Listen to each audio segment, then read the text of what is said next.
Orang kafir kagak mau beriman aja, nggak usah, kasihan.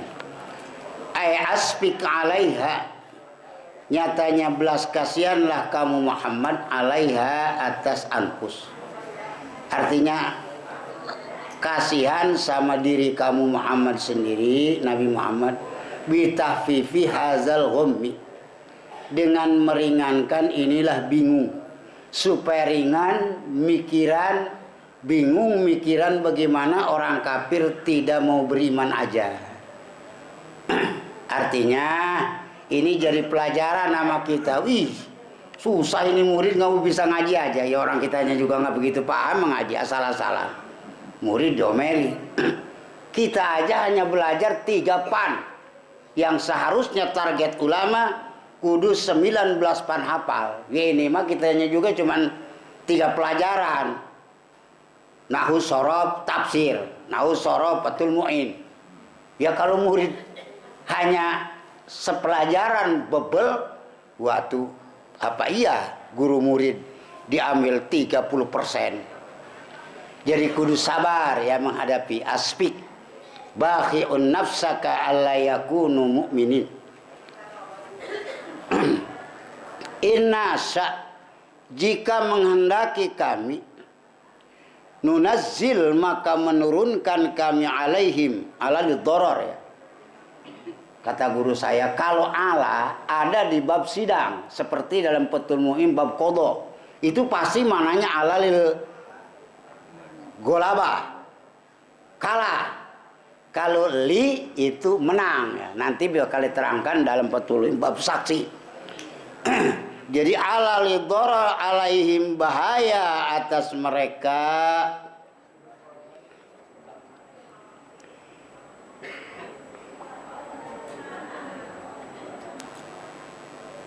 Minas sama, atas mereka kafirin. Minas samai, dari langit. Ayatan apa?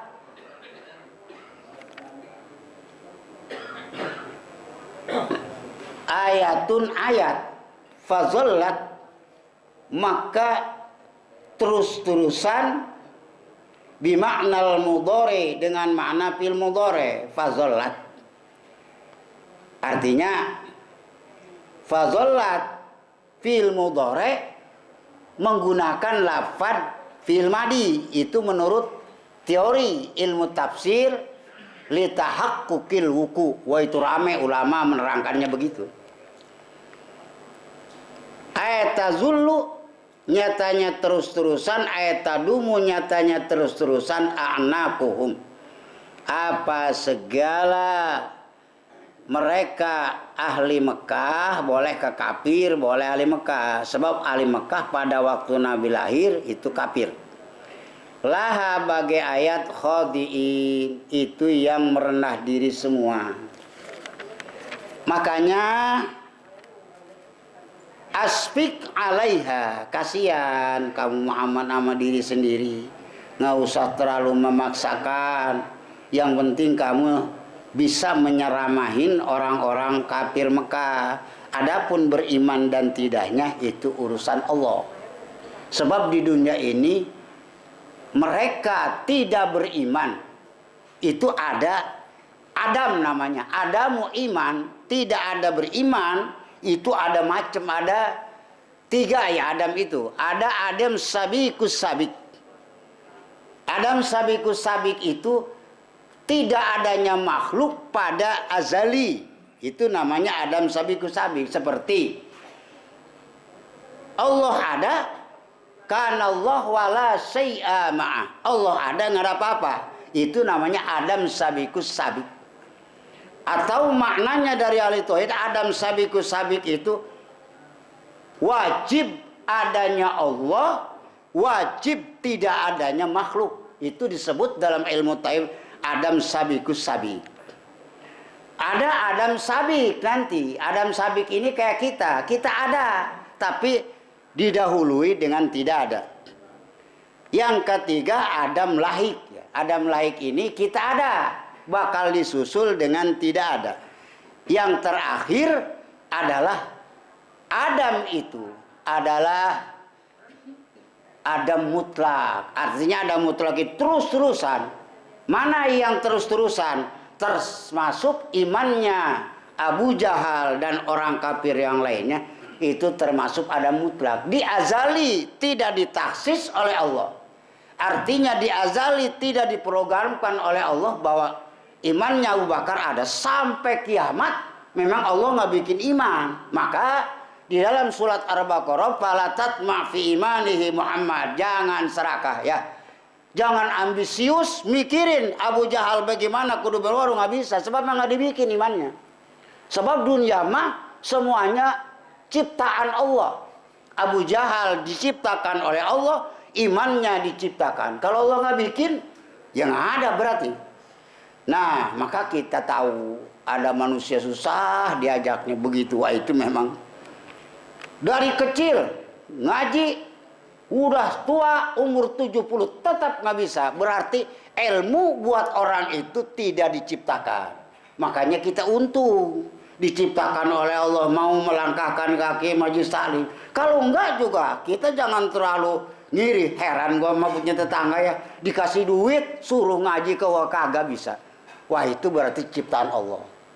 Makanya kita harus bersyukur dan jaga iman kita supaya jangan sampai kena godaan. Sebab Pak, Masya Allah, kalau ingat ya, makanya para wali kalau istilahnya bukan takut sama buntut buaya, bukan takut sama buntut buaya, tetapi takut sama kepalanya.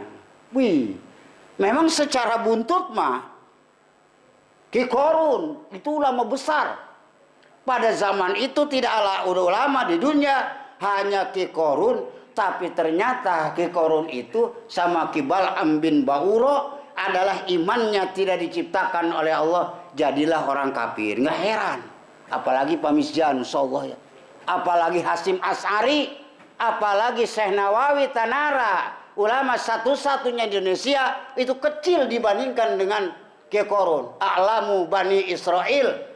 Dalam tarikh semua mengatakan bahwa Ki Korun itu termasuk manusia yang paling ulung dalam keilmuan. Alumi Taurat, sehingga gurunya bukan Nabi Musa. Lulus belajar Taurat di Nabi Musa, dia panggil Ki Kalib dan Ki Kasih. Ki Kalib sebagai teman Nabi Yusuf bin Nun, guru privat. Wih, Masya Allah hebat. Mana ada ke Indonesia bisa emas, boro-boro bisa emas. Kiai kadang-kadang bikin kurung ayam aja nggak bisa. Tapi Ki Korun bisa bikin emas, makanya jadi kaya raya. Berilmu tadinya mah. Itu berarti imannya tidak diciptakan. Ada yang begitu, ada. Selain Kibal Amin Bauro, namanya apa tuh? Yang ramai Kibar Siso. Tuh, itu muridnya Pak Kibar Siso itu Masya Allah. 60.000 jadi aulia, sudah bisa terbang semua kayak capung. Lah kita boro-boro punya murid ngeranang juga engkol-engkolan. Nggak usah terlalu sombong lah. Tapi ternyata di akhir hayatnya jadi orang kafir. Makanya kudu aspik Muhammad, udah biasa aja, yang penting melaksanakan tugas, udah beres. Sebab nanti fazallat anakuhum la khodiin, bakal terus-terusan kehidupan manusia kafir bakal khodiin, tunduk kepada Allah. Nanti di akhirat menghadap bisa ngelawan fayu'minu, maka beriman mereka. Kalau mereka sudah tunduk kepada Allah, ya nanti juga beriman. Nggak usah terlalu ambisi lah. Walamma wusifatil anak bil khudu allazi huwa li arbabiha jumi'atis sifatu jam'ul li uqala, jam'ul uqala.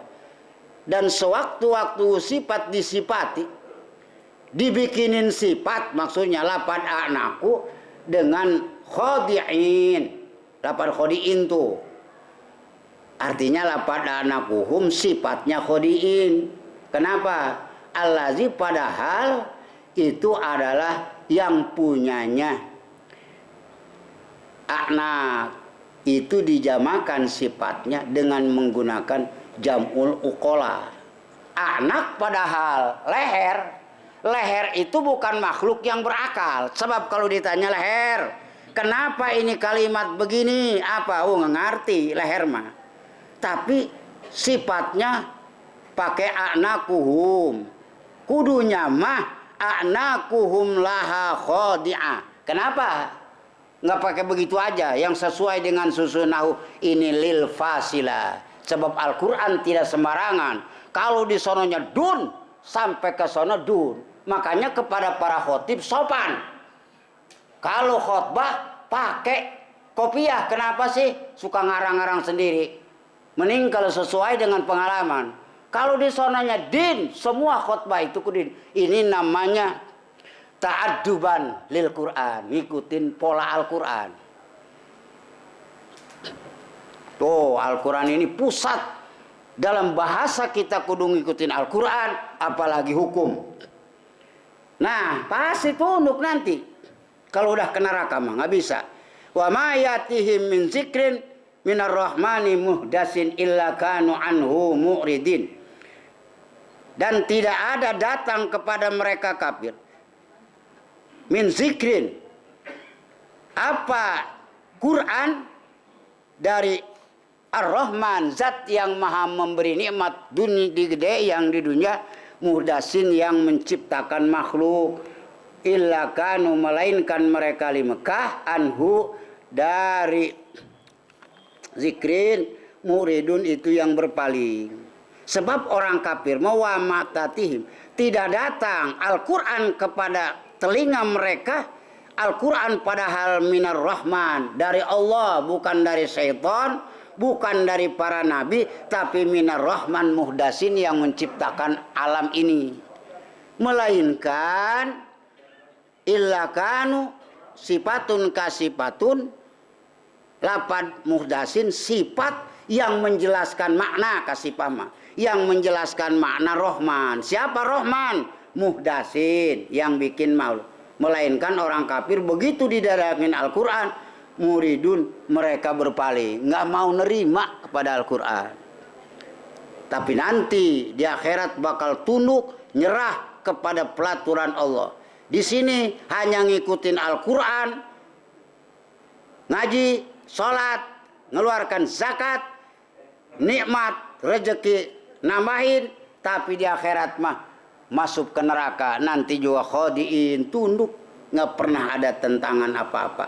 Maka para jamaah yang berbahagia masih di dunia, yuk kita nurut kepada ajaran Allah yang melalui wahyu ilahi semuanya. Sampai di sini guru kita udah datang. Assalamualaikum warahmatullahi wabarakatuh. Waalaikumsalam.